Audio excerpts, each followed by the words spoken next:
what comfort I have conferred on this crew that does the bidding of Beelzebub, casting the naive and innocent to their doom. I cannot let them escape this catalog of hate as they spread their images before my mind, to spread their lies and deceit to the very people they vow to protect. Images of hypocrisy garbed in the gowns of God's chosen.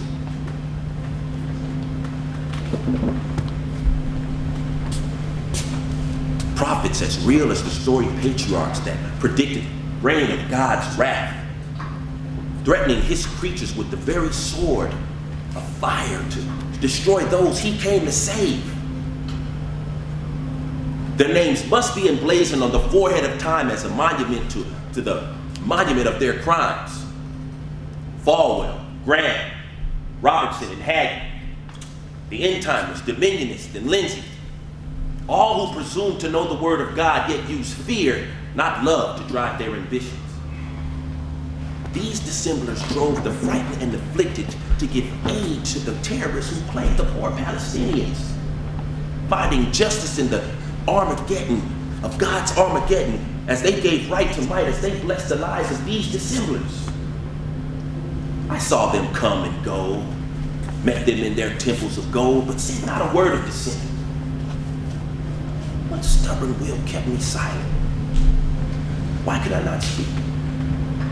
Why not cry to the very heavens how they portrayed the compassionate Christ they claim to love? Where have I buried my sinful soul?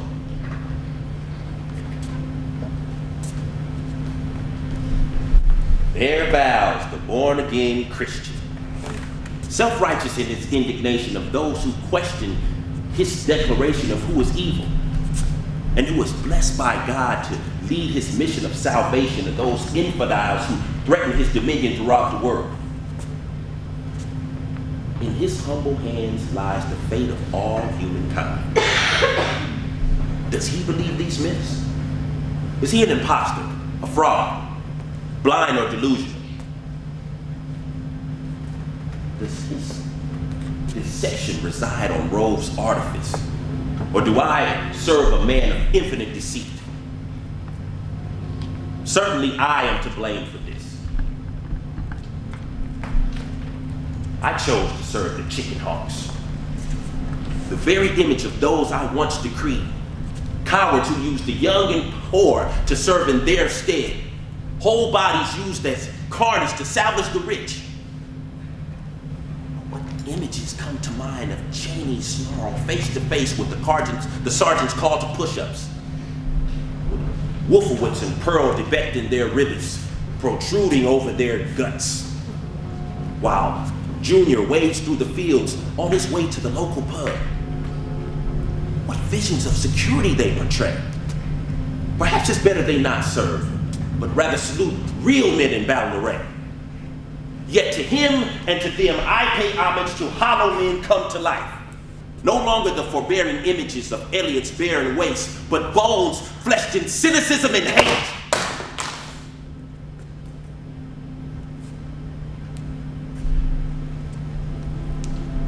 As I dare not to meet death's dream kingdom, I greet in full obeisance like some masters of old. With shifting feet and eyes to the ground, the invisible man shuffling around, lest I be flung from these citadels that I breached this many years ago.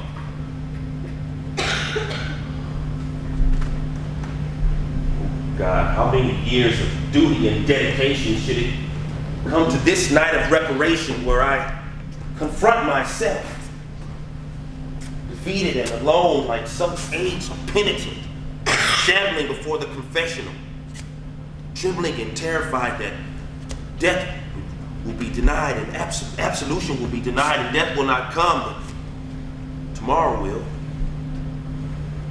And every store window will talk of deeds done in silence, lies told and truth put on hold.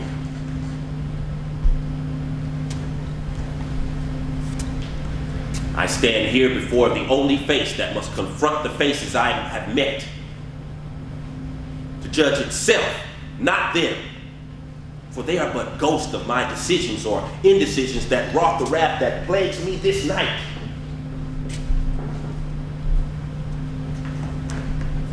Now I must play priest and penitent, conjure up thoughts that prick my soul, as I capitulated to those who held my future by a tether, like Edward's flame over the fire, ready to drop me into the perdition of lost opportunity and advancement, to breach the walls of Righty's fortress.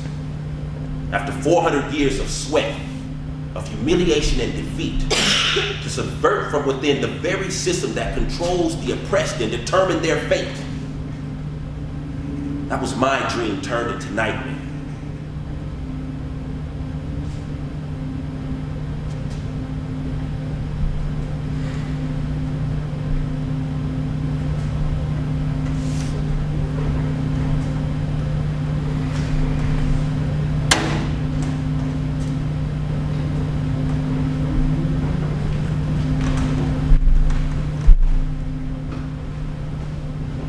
I know the day and hour of my defeat.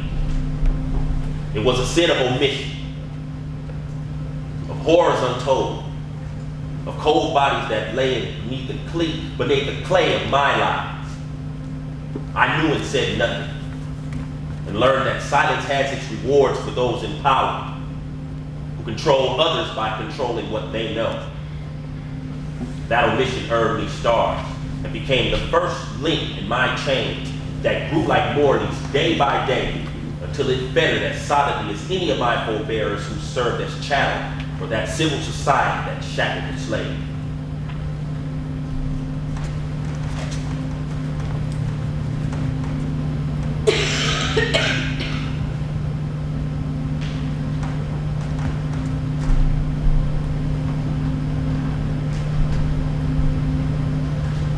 Stop it, you fool!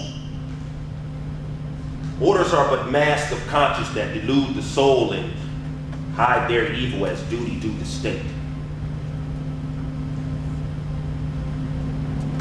There was a time when I obeyed and knew how I was used.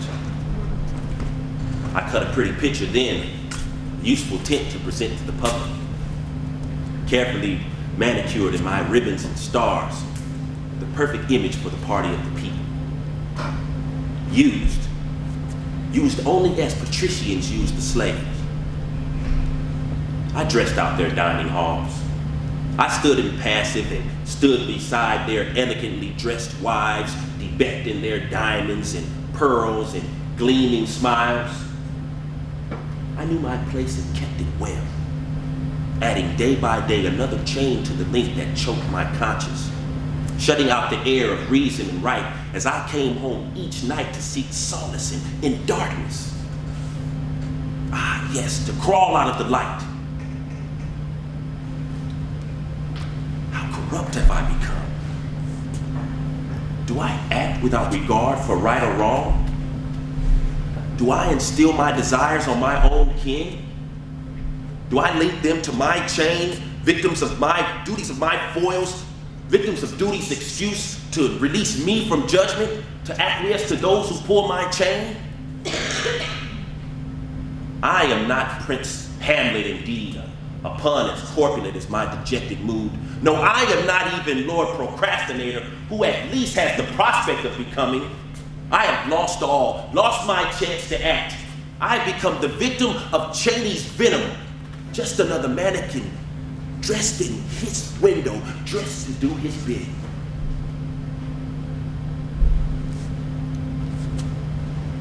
Why, if I am so content to be his lackey, do I suffer so? I tried to stop that first slaughter that ended in the highway of death. That graveyard of bleached skulls and seared skin, our everlasting memorial to that little war that made me a household name.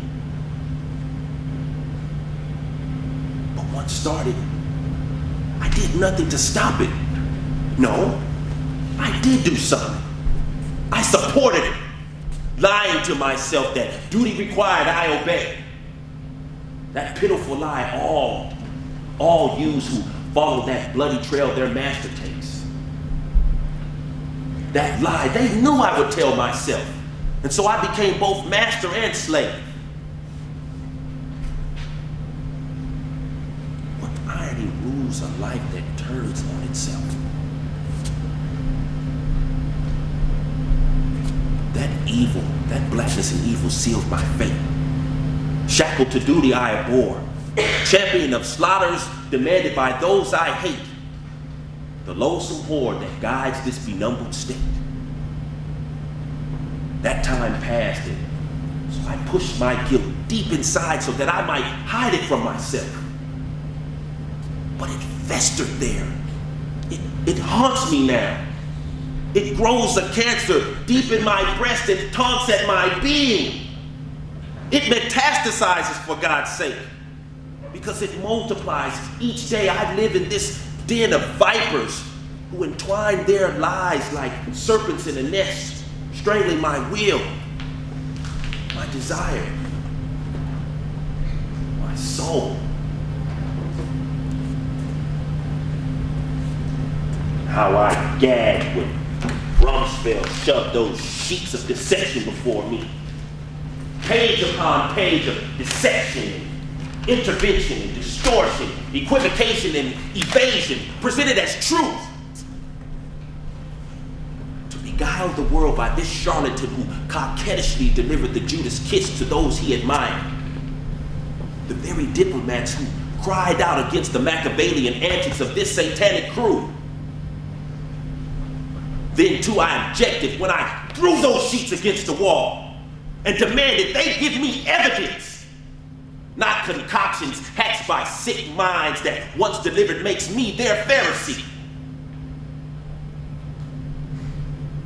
Yet Pharisee I became, presenting their laws to the world's court, mouthing their lives as truth, while my innards burned. Had I been stood against their will, the very heavens would have given thanks. And the chains that bind even now would have fallen from my heart and sunk like lead into the swollen sea. And blessed God, I would be free.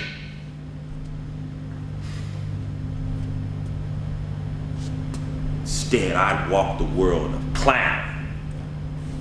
Bush's buffoon, believed by none. Pushed around the world to justify neocon hypocrisy, a roving dummy doomed to drive an agenda of destruction.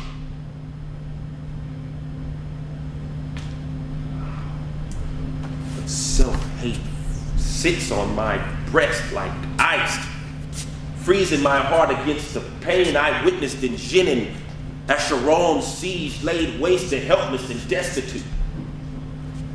People oppressed, damned by indifference and deceit, to suffer in the glare of the sun.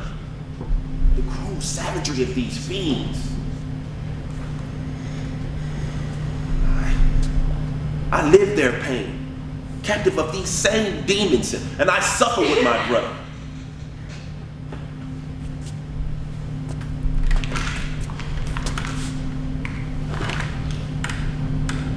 Yet I did a dastardly thing when I circled their plight.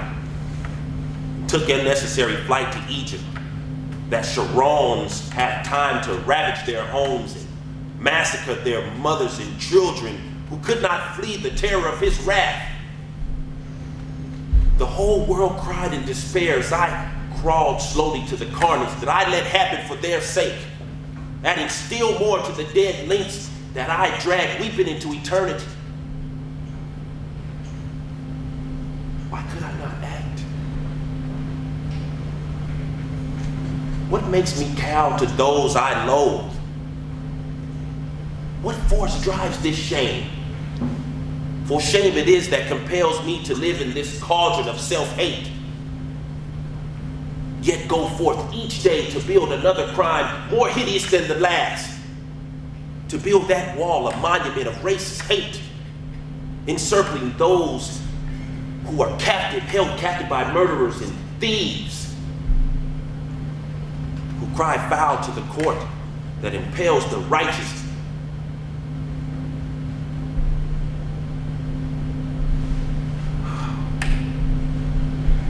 To proclaim those as justified the stealing of Palestinian land. Their will declared as truth. To their voices united.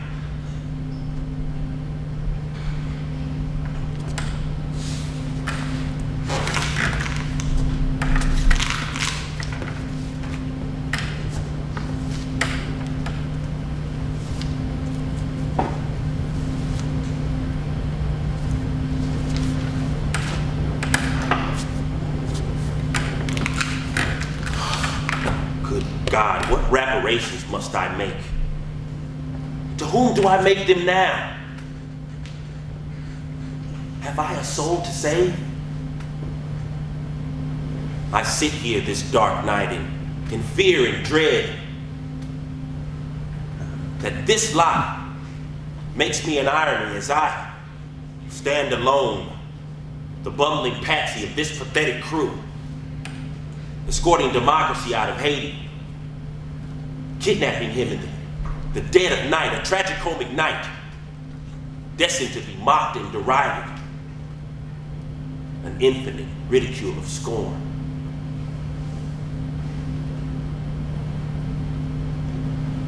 How fitting an end to this ignoble career. What message does it send? Am I at least an example that teaches the folly of impregnable duty, of deceit, of deeds told in lies that corrupt, of deceit that makes truth, that corrupts the decency of deeds done in silence, and dreams deferred.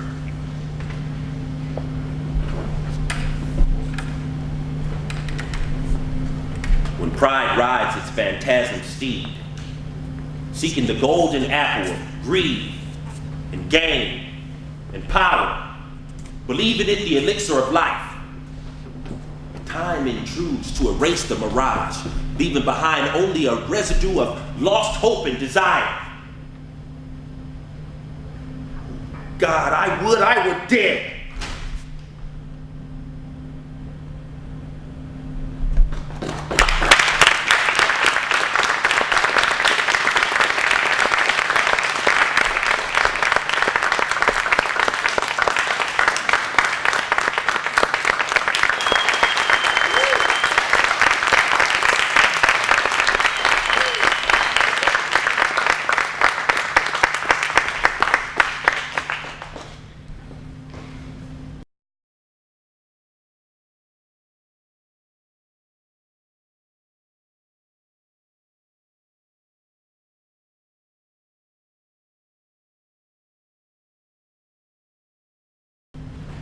Awesome, guys. Thank you all for coming.